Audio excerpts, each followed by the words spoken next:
नमस्कार, thank you. स्वागत है आप सबका। आप सबको इस बात के लिए भी शुक्रिया कि आप लोग भारत जोड़ो यात्रा को कवर करने के लिए, जैसे राहुल गांधी का कारवा चल पड़ा है उसी प्रकार पत्रकारों का कारवा चल पड़ा है।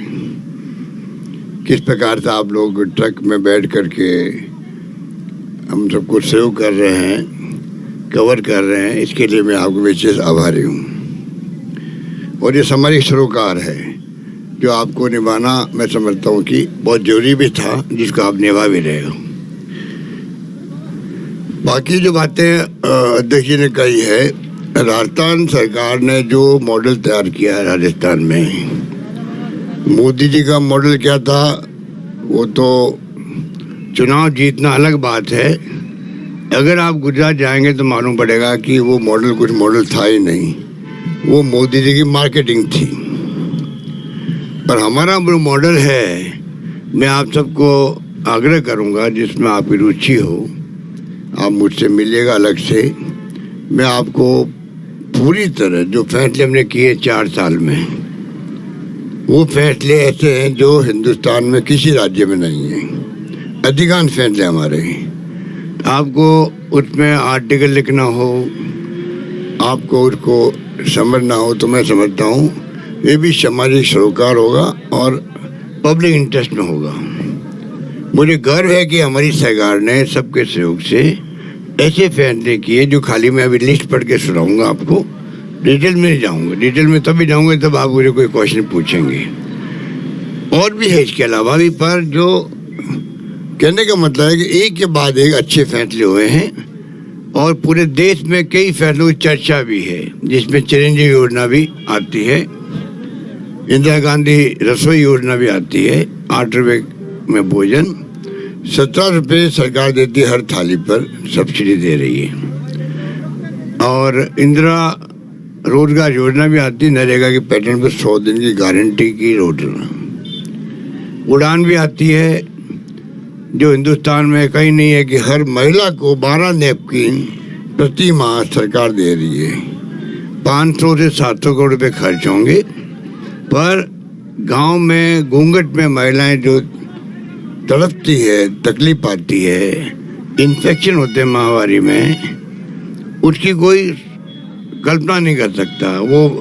वो मन में समझ जाती है कि बार बार इन्फेक्शन, बार बार कई मांझ बन जाती है, बच्चे पैदा नहीं होते, फिर उसका इलाज करवाओ। कई जो है कैंसर हो जाते हैं, कई बीमारी ऐसी होती है जो कि भुगतना पड़ता है। तो ये बातें संकोच में लोग बोलते नहीं हैं। मैं आह्वान करता हूँ प्रदेशवासियों को भी, आप सबको, संकोच छोड़ो पब्लिक इंटरेस्ट के अंदर। हमारी बहनें माताएं जो है वो क्यों भुगते, ये तो प्रकृति की देन है। तो उसमें हम लोगों को अब टाइम बदल गया है। एक पत्रकार मित्र ने मुझे कहा आप में से ही, साहब अब तो संकोच नहीं। मेरी बेटी मुझे कहती है, पापा जब आप आओ घर पे तो मेरे लिए नैपकिन लेके आना। कहने का मतलब कि टाइम बदल गया है, उसमें हमें भी उस रूप में बात करना है। इंग्लिश स्कूल की बात करी गई, ये इतना बड़ा प्रयोग है। मैं खुद बचपन में अंग्रेजी खिलाफ था, आंदोलन करते थे। दक्षिण में हिंदी के खिलाफ, उत्तर में अंदर अंग्रेजी खिलाफ। मैं भी कह रहा अंग्रेजी क्या काम आएगी। अब जब मैं सुनता हूँ जरा रमेश जी को, तो मुझे तकलीफ होती है कि मैं क्यों नहीं इंग्लिश में बात करता हूँ, क्यों नहीं बोल पाते, क्योंकि इंटरनेशनल लैंग्वेज है। और जो बच्चे आज, राजीव गांधी का जो सपना था 21वीं सेंचुरी का, लोग समझ नहीं पाए कि ये कंप्यूटर ये बात करता है, ये कंप्यूटर क्या काम आ गया, नौकरी चली जाएगी बच्चों की। लोग बैलगाड़ी में बैठ के आए थे लोकसभा के अंदर कि मतलब देखिए ये प्रधानमंत्री कंप्यूटर ला रहा है, तो बैलगाड़ी में बैठ के इसलिए आए कि देखिए बेरोजगारी पैदा होगी, बेरोजगारी पैदा हो जाएगी, क्योंकि सब जो टाइपिस्ट है घर बैठ जाएंगे। अब कोई बैठा गया टाइपिस्ट घर, अब सारे कंप्यूटर सीख गए। इंफॉर्मेशन असिस्टेंट हमारे यहाँ हजारों लगे हुए हर गाँव के अंदर, वो कंप्यूटर एक्सपर्ट हैं। तो कहने का मतलब है कि ये जो उनकी सोच थी आज सत्ता में, वो जरूर है, उनकी सोच कभी प्रगतिशील नहीं रही है, प्रोग्रेसिव नहीं रही है। वो रिएक्शनरी लोग रहे हैं। बीजेपी जनसंघ वाले रिएक्शनरी रहे हैं, प्रो अमेरिकन रहे, वो ये लोग थे। ये तो ठीक है, समय के साथ साथ में धर्म के नाम पे सत्ता में आ गए हैं। धर्म के नाम पर सत्ता माना एक अलग बात है, पर लोकतंत्र के आधार पर जो नीति है, जो कार्यक्रम, जो सिद्धांत होते हैं, उसके आधार पर राजनीति करना दूसरी बात जो होनी चाहिए देश के अंदर। और राहुल गांधी जी के यही चाहते हैं कि लोकतंत्र में प्रिंसिपल, पॉलिसी, प्रोग्राम आधार बनाओ, संविधान की रक्षा करो और राजनीति करो। उसमें नॉन वायलेंस भी आता है, सबको समान अधिकार भी आता है। एक एक शब्द की व्याख्या वो करते कई बार मीटिंगों के अंदर, इतनी जानकारी वो रखते हैं। तो कहने का मतलब है कि देश चलता है संविधान पर और लोकतंत्र उसका एक बहुत बड़ा उसका भावना है, भाव है, उसी में चलना चाहिए। तब हम लोग सब सुरक्षित रहेंगे और गरीब आदमी का मान सम्मान रहेगा। क्यों? गरीब आदमी के जाके पैरों का हाथ लगाना पड़ता हम लोगों को, चाहे प्रधानमंत्री हो, मुख्यमंत्री हो, मंत्री, एमएलए, एमपी कोई हो। आशीर्वाद देना भाई आप मेरे, चुनाव आ गया, ये जो कहते हैं उससे उसका सम्मान बढ़ता है। लोकतंत्र कमजोर हो जाएगा तो आप सोचो क्या होगा। लोग कहते हैं कि 2024 के बाद चुनाव भी होंगे कि नहीं होंगे। यू जस्ट इमेजिन, अगर कुछ लोग ये कहते हैं कि लोग 2024 के बाद में चुनाव करवाएंगे नहीं करवाएंगे मोदी जी, ये मैं तो उन बात आपको कह रहा हूँ। ऐसा अगर माहौल भी है, हो सकता चुनाव होते रहेंगे बाद में भी। और मुझे विश्वास है कि देश की जनता कभी भी स्वीकार नहीं करेगी। लोकतंत्र आधारित देश चलता है, 75 साल से चलता रहेगा। उसी से मोदी जी का मान सम्मान दुनिया के मुल्क में होता है। मैंने कहा एक मीटिंग के अंदर मोदी जी की उपस्थिति के अंदर, मोदी जी आप जब दुनिया में रहते हो आपका सम्मान क्यों होता है? गांधी के देश के आप आए हो, जाए हो, वहाँ 70 साल लोकतंत्र कायम है, इसलिए आपका सम्मान होता है। तो कहने का मतलब कि जो माहौल बन गया देश के तनाव का, हिंसा का, बहुत खतरनाक माहौल है। इसलिए राहुल गांधी जी की यात्रा चल पड़ी, महंगाई को लेके और बेरोजगारी को लेके, सभी इशू को लेके। हमने भी जो ये स्कीम लाए, चिरंजीवी योजना, ये महंगाई के वक्त में ये स्कीमें वरदान साबित हो रही है लोगों के लिए। चाहे वो आपका उड़ान हो, इंदिरा रसोई हो, शहरी रोजगार योजना हो इंदिरा गांधी जी के नाम से, किसानों के कर्ज माफ, किसानों कर्ज माफ तो हमने किया ही है, तो किसानों के जो हमने 1000 रुपये प्रति माह दे रहे सम्मान पेंशन, उससे 8 लाख किसानों का बिल जीरो हो गया है। उपभोक्ताओं में हमने 50 यूनिट समाप्त किए, फ्री कर दिए, 50 यूनिट ऑनली अभी। और साथ में 150-300 यूनिट तक रेट कम कर दिए। उससे आप देखिएगा 42 लाख लोगों का बिल जीरो हो गया है राजस्थान के अंदर। तो ये क्यों है? महंगाई के वक्त में बहुत बड़ी राहत उनको भी है। इस प्रकार से हमने, आप देखिएगा पर्यटन जो है, पर्यटन के क्षेत्र में हमने बहुत क्रांतिकारी फैसला किया है। पर्यटन को राजस्थान में उद्योग का दर्जा मिल गया है अब। और मुझे कहते घर है 85 में, जब मैं मंत्री था केंद्र में, पर्यटन मंत्री था और सिविल एविएशन था मेरे पास, तब मैं मांग किया करता था कि राज्यों में टूरिज्म को इंडस्ट्री का दर्जा दो। और आज आप कल्पना करें 35 साल हो गए होंगे, आज मेरी कलम से राजस्थान के अंदर पर्यटन को उद्योग का दर्जा मिला। ये बहुत क्रांतिकारी कदम है। ये आप और हमसे ज़्यादा टूरिज्म सेक्टर जो है, tour operator, travel agent, hoteliers, उनका कल्याण हो गया है। एक होटल को 15-20 लाख का फायदा प्रति माह हुआ है। कोरोना के बाद में जो हमने छूट दी है, तो राजस्थान में टूरिज्म की संभावना बहुत बढ़ गई अब आगे। और टूरिज्म पे आप जानते हो कि जो रेवेन्यू होती है, कई मुल्कों की तो इकोनॉमी पूरी टूरिज्म पे चलती है। रमेश जी मेरा ख्याल है मेरे को सपोर्ट करेंगे। तो आप सोच सकते हो कि राजस्थान वो सरकार बन गई है जहाँ पर टूरिज्म को इंडस्ट्री का दर्जा दे दिया गया है। ये हो गया। MSME की सरकार बनते ही हमने एक्ट बना दिया है असेंबली के अंदर। पहले 3 साल, हमने 5 साल कर दिए। 5 साल तक छोटे उद्योगों को, माइक्रो मीडियम वालों को सरकार के पास आने की जरूरत नहीं रहेगी। तमाम कन्वर्जन जमीनों के हों, बिजली का कनेक्ट लेना हो, बैंक को लोन लेना हो, सतही मिलेगा उनको। सरकार के चक्कर लगाने की जरूरत नहीं पड़ेगा। ये हमने असेंबली में बिल पास भी कर दिया, इसका भी कर दिया, बिल पास कर दिया। अभी हमने संविदा कर्मी जो लगे हुए हर राज्य के अंदर, इशू बना हुआ बड़ा, 1,10,000 संविदा कर्मियों को कॉन्ट्रेक्चुअल सर्विस रूट बना दिए हमने कि 5 साल से जो काम करेगा उसको परमानेंट कर देंगे, क्योंकि उसमें आरक्षण का प्रावधान होता है। जहाँ आरक्षण प्रावधान नहीं किया हुआ है वो जिंदगी में कभी परमानेंट नहीं हो पाएंगे। इसलिए हमने ये रास्ता निकाला जिससे कि अब हम उनको जैसे जैसे जगह खाली होगी हम परमानेंट करते जाएंगे। उस प्रोसेस को पूरा करके SC ST OBC का आरक्षण है, उस प्रोसेस को पूरा करके वो जिंदगी भर के लिए हो जाएंगे, परमानेंट हो जाएंगे। परमानेंट होना उनके लिए तो जिंदगी, आप समझते हो तो क्या स्थिति बनती है, आप जानते हो। अनुपति योजना वाले बच्चे मिले थे राहुल जी से, अभी 15,000 बच्चों को हम दिला रहे हैं। हम लोग कोचिंग करवा रहे हैं 15,000 बच्चों को फ्री। 1 लाख 1.5 लाख लगती फीस उनकी सालाना, सब सरकार भर रही है। 40,000 रुपये हॉस्टल का खाना पीने का सरकार दे रही है उनको। सारे बच्चों ने बताया राहुल जी को किस प्रकार से हमें इस योजना का फायदा मिला है। कोरोना के अंदर जो काम किया हमने, उनके जहाँ कैजुअलिटी हुई है उनके पत्नी को, उनके बच्चे जो अनाथ हो गए उनको 1 लाख रुपए एक मुश्त, 5 लाख का FDR और 2,500 रुपये प्रति माह। किसी राज्य में नहीं होगा जो हमने पैकेज दिया उन लोगों को। वो पत्नी को भी इस प्रकार का पैकेज दिया है। 6 लाख बच्चे राजस्थान में जो अनाथ हो गए हैं, 6 लाख बच्चे, उनको 2,500 रुपये प्रति माह दे रहे हैं कि वो अपने दादा दादी नाना नानी के पास रहे, या कोई दूर का रिश्तेदार भी है वहाँ भी रहे, तो उनको ये पैकेज मिलेगा जिससे कि वो परिवार जो उससे बाहर नहीं पड़े और बच्चे का लालन पालन ढंग से हो सके। उनको ये फील नहीं हो मैं अनाथ हूँ इसलिए मेरा कोई देखभाल नहीं कर रहा है। ऐसे ऐसे क्रांतिकारी कदम हमने उठाए हैं। और इस पिछली बार मैंने किसानों के लिए समर्पित बजट, पिछली बार बजट राजस्थान का किसानों के लिए अलग आया था, पेश हुआ था।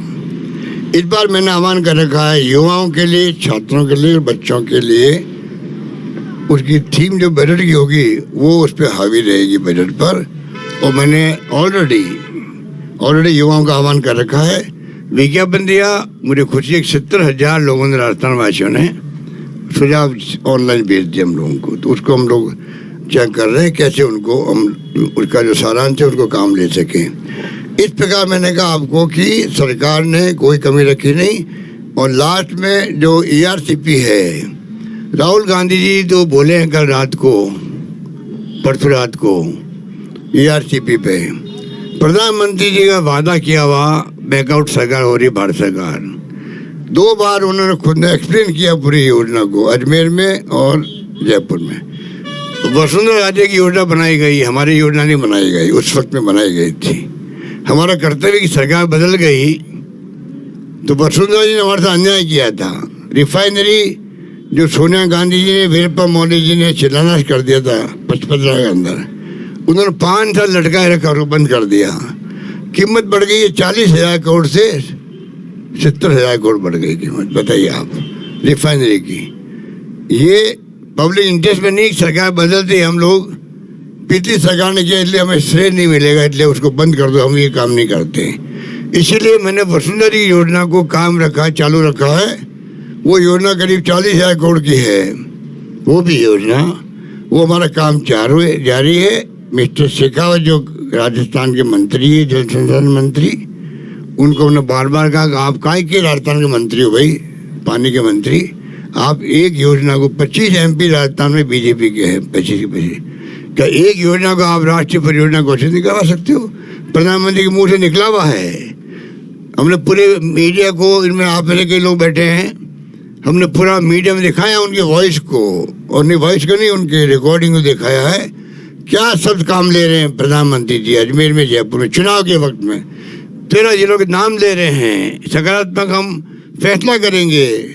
और हमारी लोकप्रिय मुख्यमंत्री वसुंधरा जी ने प्रस्ताव भेजा है, सब बोले वो। अब सरकार 16 योजनाएं, परियोजनाएं देश के अंदर राष्ट्रीय परियोजना है। एक परियोजना राजस्थान की जो है, 13 जिले के पीने के पानी का संकट है, सिंचाई 2 लाख हेक्टर होगी। ये काम ऐसे होते हैं जो उनका योजना है, मैं आगे बढ़ाना चाहता हूँ और मैं इंतजार नहीं करता हूँ, क्योंकि कई बार टाइम लगता है सरकार के अंदर। तो मैंने 9,500 करोड़ रुपए प्रोविजन कर दिया योजना के लिए। तो वहाँ से लेटर आता है बंद कर दीजिए। मैंने कहा आप होते को ना कहने वाले बंद करने की बात, राज्य का विषय है पानी का, आप कैसे मना कर सकते हो? आप पैसा नहीं दोगे तो हम पूरी करेंगे इसको, टाइम ज़्यादा लगेगा इसका और इसका कीमत बढ़ जाएगी, रिफाइनरी बढ़ी, पर पानी तो मिले लोगों को। कम से कम जयपुर भी उसमें आता है, अजमेर भी आता है, अलवर भी आता है, दौसा भी आता है, सवाई माधोपुर भी आता है, जहाँ हम बैठे हुए हैं, पूरा आपका क्षेत्र आता है और आप उसको टोंक भी आता है। आप बताइए मुझे, ये जो भारत सरकार की अप्रोच है, कल मंत्री जी ने कोई प्रेस वालों से बातचीत करी है, जैसे राहुल गांधी बोले यहाँ पर, वो घबरा गए कि जो जिले यात्रा में हैं वो सब जिले वही हैं जो परियोजना वाले ERCP जिले हैं। घबरा गए, कल फिर कन्फ्यूजन पैदा किया है। हम तैयार हैं 90% देने के लिए राष्ट्रीय परियोजना। इसको आपको 75% का फॉर्मूला जो पहले से बोलते आ रहे हैं वो 1 साल से, उसको वापस रिपीट किया। इसका मतलब है कि वो फिर जनता को गुमराह कर रहे हैं, वो योजना लागू नहीं करेंगी, खाली वो क्योंकि 13 जिलों में यात्रा चल रही है, उसके इफेक्ट को कम करने के लिए एक इशू नहीं बने हमारे खिलाफ में। मंत्री ने और एक तुला छोड़ दिया है कि 75% कैपेसिटी की बात करो 7 के अंदर, जो कि संभव नहीं हो पा रही है, उनको मालूम है। ERCP का मुद्दा इतना बड़ा है, ये पूरे 13 जिले में साफ हो जाएंगे लोग चुनाव के अंदर भी। प्रधानमंत्री जी पचपदरा आने लगे थे वापस, तो मैंने विरोध किया उस वक्त में, भाई आप 5 साल तो योजना को बंद रखिए, अब आप क्यों आ रहे हो? क्योंकि मंत्र पढ़े जा चुके हैं, एक बार मंत्र 2 बार नहीं पढ़े जाते हैं। मैंने कहा वीरप्पा मोदी जी ने, सोनिया गांधी जी ने सबने मंत्र पढ़ दी वहां पर। तो क्या किया मालूम आपको? नए तरकीब निकाली, शिलान्यास की बजाय लिख दिया कार्य के शुभारंभ के अवसर पर प्रधानमंत्री आएंगे। मतलब 5 साल तक तो काम बंद पड़ा है, अब शुभारंभ अब हो रहा है, इस प्रकार से प्रधानमंत्री वहाँ आए। तो ये नौबत फिर कहीं आएगी। मैं उनका आग्रह करूँगा, ये हमारा कोई ये सवाल तो पब्लिक इंटरेस्ट का है, इसको कृपा करके ERCP को राष्ट्रीय परियोजना घोषित करो और 90-10 का फॉर्मूला लागू करो। इस प्रकार और भी कई बातें हैं, मैं आपको खाली इतना कहना चाहूँगा कि कृपया करें। अब मैं जो आपको बार बार कह रहा था, universal health, right to health का एक्ट हमने प्रस्तुत कर दिया है असेंबली के अंदर, ऑलरेडी प्रस्तुत हो चुका है, एक्ट बन रहा है। उसमें प्राइवेट सेक्टर वालों ने ऑब्जेक्शन किया, हमने कहा इनकी बात सुननी चाहिए। हमारी सोच ये रहती है कि जो स्टेक होल्डर है उनकी बात भी सुन रहे हम लोग, तो हमने थोड़ा उसको सेलेक्ट कमेटी भेज दिया। अब वापस असेंबली आ रही है, वापस उसको हम टेकअप करेंगे। कहने का मतलब ये है कि हम चाहते हैं कि अब जमाना बदल गया है, सबको कम से कम हर इंसान को इतना महंगा इलाज है, घर बेचना पड़ता है, गहने बेचने पड़ते हैं, गिरवी रखने पड़ते हैं, कर्जा हो जाता है इलाज का, 1 लाख 2 लाख तो मामूली बात, 3 लाख। हमारे यहाँ संस्कार एक माँ बाप बीमार पड़ते हैं, बचेंगे नहीं, डॉक्टर कह रहा है, तो भी हम 1 लाख 2 लाख 3 लाख खर्च कर देंगे क्योंकि मेरे माँ बाप बचने चाहिए। ये हमारे संस्कार है हिंदुस्तान के अंदर। वो कर्जा लेगा, मकान बेचेगा अपना। अब हमने फ्री कर दिया सब इलाज, पूरा फ्री। हिंदुस्तान के इतिहास में पहली बार हुआ है, हिंदुस्तान में किसी राज्य में नहीं है 10 लाख का बीमा, और 10 लाख के अलावा ऑर्गन ट्रांसप्लांट फ्री है, जो मैं बार बार बोलता हूँ समझाने के लिए, जिससे कि गरीब आदमी की बात पहुँचे, मेरी आवाज़ हर घर में पहुँचे राजस्थान के अंदर। ये मैं चाहता हूँ कि organ transplant, kidney transplant, liver transplant, heart transplant, bone marrow transplant, cochlear transplant सब फ्री है। 15 लाख लगेगा, पैकेज अलग बना दिया उसके लिए। सरकारी अस्पताल में पूरा फ्री हो जाएगा। प्राइवेट में जाओगे तो ही आपको, 15 लाख 18 लाख का जो पैकेज वो मिलेगा आपको, वहाँ भी मिलेगा आपको। कहने का मतलब ये है, इतनी बड़ी योजना साथ में लिंक कर दिया, 5 लाख का बीमा कर दिया, मृत्यु होने पर कोई डूब जाए, एक्सीडेंट हो जाए, तो इसी योजना का पार्ट है, चीन योजना का पार्ट है। देश में नहीं, दुनिया में कहीं ऐसी स्कीम नहीं है। हमें गर्व होना चाहिए राजस्थान वासियों को, मीडिया को गर्व होना चाहिए, इतनी शानदार योजना की शुरुआत राजस्थान से हो रही। अब हम प्रधानमंत्री से मांग करते हैं हमारे जो 5 प्रोग्राम हैं ऐसे, उनको आप पूरे देश में लागू करवाओ, लागू करवाओ। और एक और पॉइंट लास्ट में, पेंशन के लिए आपको आश्चर्य होगा, पेंशन 200 रुपये केंद्र सरकार देती है और कैप लगाती है कि राजस्थान में, मान लो एग्जाम्पल दे रहा हूँ, हम 1 करोड़ लोगों को देते हैं पेंशन, मान लो, मुझे एग्जैक्ट फिगर याद नहीं, तो 15 लाख को 20 लाख को तक मिलेगी आपको, 200 रुपये देंगे हम आपको राज्य में 15 लाख या 20 लाख जो भी कैप है वो देंगे हम आपको, सिर्फ 200 रुपये देंगे, बाकी आप दो। और कैप है साथ में, ये भी नहीं कि पूरा 1 करोड़ लोगों को हम ही 200 रुपये देंगे। और कई सालों से, 15-20 साल से होगा मेरे ख्याल से, मैं पहली बार मुख्यमंत्री था 24 साल पहले, तब भी 200 रुपये थे। तो मेरा कहने का मतलब अब टाइम बदल गया, आप पॉलिसी बनाओ पूरे कंट्री में बुजुर्गों के लिए, जिसमें लेबर भी आता, मजदूर भी, जो बेचारा काम करता है, जब सही साथ देना बंद कर देता बुढ़ापे के अंदर, बाद में काम नहीं कर सकता वो भी उसमें आएगा, विधवाएं आएगी, निःसज्जन आएंगे, तमाम लोगों को भारत सरकार को चाहिए पूरे देश में पॉलिसी बने एक सी, कम से कम 2000, 3000, 5000 जो भी दे सको, एक पॉलिसी के अंतर्गत फैसला करें, जिससे कि आदमी अभी 500 रुपये हम देते हैं, 750 देते हैं, 80 साल का हो तो 1500 देते हैं। ये सिस्टम सोशल सिक्योरिटी के दुनिया के मुल्कों में है, वहाँ हर परिवार को वीकली पैसा मिलता है आराम जिंदगी जीने के लिए। हमने कहा था कोरोना में कोई भूखा नहीं सोए, और मुझे गर्व है प्रदेशवासी ने उस बात को निभाया, आपस में किसी को नहीं भूखा सोने दिया। अभी आपने सुना होगा जो मेरे वर्ड थे भूखा नहीं सोए, वही वर्ड काम लिए सुप्रीम कोर्ट ने काम लिए परसों या 5-7 दिन पहले, कोई भूखा नहीं सोए, ये भारत सरकार को कहा है ये व्यवस्था करो। तो आप बता दीजिए मुझे, भूखा नहीं सोए तो कैसे भूखा नहीं सोएगा, जब उसके हर परिवार को पेंशन मिलेगी, वीकली मत दो, फोर्टनाइटली दो या मंथली दे दो हमारी तरह, पर एक पॉलिसी भारत सरकार की बननी चाहिए, आदमी इंसान कम से कम भूखा तो नहीं सोए, मिनिमम मतलब हो, और वो कुछ दो नहीं दो अलग बात है, 2 जून की खाना तो खा सके कम से कम आदमी। तो ये जो क्रांतिकारी फैसले करे भारत सरकार, तब जाके देश के लोगों को लगेगा भारत सरकार फैसला किया। मैं लंबी बात नहीं कहता हुआ आप सबका शुक्रिया अदा करता हूँ, धन्यवाद। शुक्रिया अशोक जी। आप सवाल कीजिएगा अशोक जी से, पर उसके पहले मैं 2 बातें करना चाहता हूँ। पहले तो प्रधानमंत्री बार बार कहते हैं कि हम नॉन बीजेपी